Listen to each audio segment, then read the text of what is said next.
پاکستان کی ہسٹری میں کبھی کوئی ٹاپک اتنا وائرل نہیں ہوا جتنا میری گرفتاری اور یہ سارے معاملات. میں نے تو سوچا بھی نہیں تھا. یہ اللہ تعالیٰ لوگوں کے دلوں میں محبت ڈال دیتے ہیں. اور دیکھیں ہر طرف سے آواز اٹھی, چاہے علماء کرام ہو بریلوی مکتب کے, وہ کم تھے بولنے والے, لیکن خاموش جتنے نہیں بولے وہ سارے ہمارے ساتھ تھے, ڈر کی وجہ سے نہیں بولے. جو بند تو ایز اے مکتب فکر آپ سمجھ لیں اس دعوت حق کی پشت پہ کھڑے ہوئے ہیں, سلوٹ ہے ان کو. اہل تشیع کو سلوٹ ہے, اور اہل حدیث تو آپ کو پتا ہے بیچارے وہ شروع سے ہی بزدلوں کی طرح زندگی گزارتے ہیں کیونکہ ملک بریلویوں کا ہے, لیکن وہ بھی ہمارے ساتھ ہی تھے الحمدللہ. عوام تو ساری ساتھ تھی, صحافی حضرات, وکلاء, سول سوسائٹی, یوٹیوب کے اوپر انفلوئنس رکھنے والے لوگ, ہر طبقے کے لوگ, انہوں نے آواز بلند کی کہ یہ ظلم پر مبنی چیز ہے جو ایکٹیویٹی پرفارم کی گئی. اس پوری صورتحال میں میری آڈیو شروع میں آ گئی تھی, اور میں نے اس میں بھی ڈکلیئر کیا تھا کہ جہاں تک میری ذات کا معاملہ ہے نا, تو میں نے سب کو معاف کر دیا. چور چوری سے جائے لیکن ہیرا پھیری سے نہ جائے, یہ کہاوت تو آپ نے سنی ہوگی. انجینئر محمد علی مرزا نے آج رہائی کے بعد پہلی مرتبہ جیلم اکیڈمی میں گفتگو کی, اور ابتدا ہی مرزا نے جھوٹ کے ساتھ کی. انجینئر محمد علی مرزا کا اپنے کلپ سماعت فرمایا کہ بریلوی علماء چند کے علاوہ سارے ہی میرے ساتھ تھے. ایک ہوتا ہے جھوٹ بولنا اور ایک ہوتا ہے اعتماد کے ساتھ جھوٹ بولنا. مرزا جس اعتماد کے ساتھ جھوٹ بولتا ہے, اس صدی میں جھوٹ بولنے میں مرزا سے آگے کوئی نہیں. مرزا کی مثال نہیں ملتی جھوٹ بولنے میں. کسی ماں نے ایسا بچہ پیدا نہیں کیا جو جھوٹ میں مرزا کا مقابلہ کر سکے, اور اعتماد کے ساتھ, دھڑلے کے ساتھ مرزا جھوٹ بولتا ہے. بریلوی علماء سارے ہی میرے ساتھ تھے چند کے علاوہ, اور دیوبندی وہ تو سارے ہی ساتھ تھے. میں انہیں سلام کرتا ہوں. سبحان اللہ, واہ مرزا جی آپ کے کیا کہنے, کس اعتماد کے ساتھ مرزا نے جھوٹ بولا. اور اہل حدیث بزدل لوگ ہیں, اس لیے وہ سامنے نہیں آئے کیونکہ بریلویوں کا ملک ہے, لیکن وہ بھی ہمارے ساتھ تھے. اب سب سے پہلے آتے ہیں بریلویوں کی طرف. مرزا جی بریلویوں کے بڑے ہیں مفتی منیب الرحمان صاحب, کیا انہوں نے آپ کے حق میں آواز بلند کی؟ کیا انہوں نے آپ کے رہائی کا مطالبہ کیا؟ اس کے بعد ڈاکٹر اشرف آصف جلالی ہیں, کیا انہوں نے آپ کے رہائی کا مطالبہ کیا؟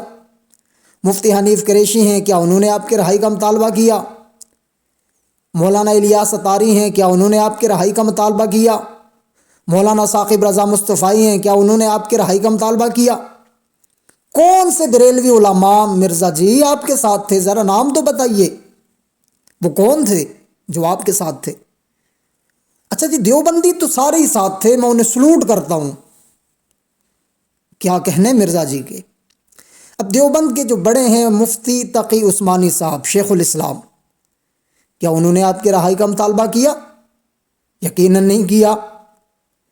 اس کے بعد مدارس کے بڑے وفاق المدارس العربیہ, ان کے بڑے ہیں قاری حنیف جلندری صاحب, کیا انہوں نے آپ کے رہائی کا مطالبہ کیا؟ دیوبند کے ایک بڑے عالم دین ہیں مولانا طارق جمیل صاحب, کیا انہوں نے آپ کے حق میں آواز بلند کی, آپ کی رہائی کا مطالبہ کیا؟ نہیں کیا. کون سے دیوبندی علماء آپ کے ساتھ تھے؟ سنی علماء کونسل کے بڑے ہیں قائد اہل سنت حضرت علامہ مولانا محمد احمد لدھیانوی صاحب, کیا انہوں نے آپ کے حق میں آواز بلند کی؟ جمعیت علماء اسلام کے سرپرست قائد جمعیت حضرت مولانا فضل الرحمان صاحب دامت برکاتہم, کیا انہوں نے آپ کے رہائی کا مطالبہ کیا؟ مرزا جی کون سے دیوبندی علماء آپ کے ساتھ تھے سوائے مفتی طارق مسعود صاحب کے ایک بیان کے؟ کون تھا جو آپ کے ساتھ کھڑا تھا؟ کون سے دیوبندی علماء تھے جنہوں نے آپ کے حق میں آواز بلند کی؟ جھوٹ بولنا اور اتنے اعتماد کے ساتھ بولنا, مرزا جی آپ کی مثال نہیں ملتی. اس میدان میں آپ سے کوئی نہیں جیت سکتا, آپ جھوٹ بولنے میں بہت ماہر ہیں. ہم آپ کی اس مہارت کو تسلیم کرتے ہیں کہ جھوٹ بولنے میں آپ سے کوئی جیت نہیں سکتا, آپ سے کوئی مقابلہ کر نہیں سکتا. اس کے بعد اہل حدیث علماء تو سارے ہی ساتھ تھے, وہ بزدل ہیں. مرزا جی کوئی ایک نام بتائیں اہل حدیث علماء میں جو آپ کے ساتھ تھے, نام تو بتائیں.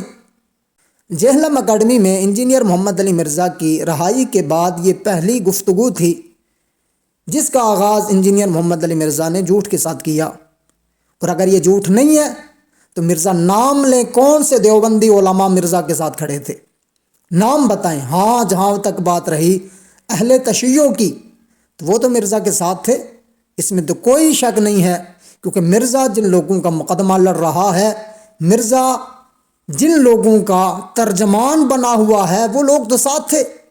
مرزا بھی صحابہ کرام کی توہین اور صحابہ کرام پر اعتراضات کرنا اس کا مشن ہے، اور یہی مشن دشمنان صحابہ کا بھی ہے۔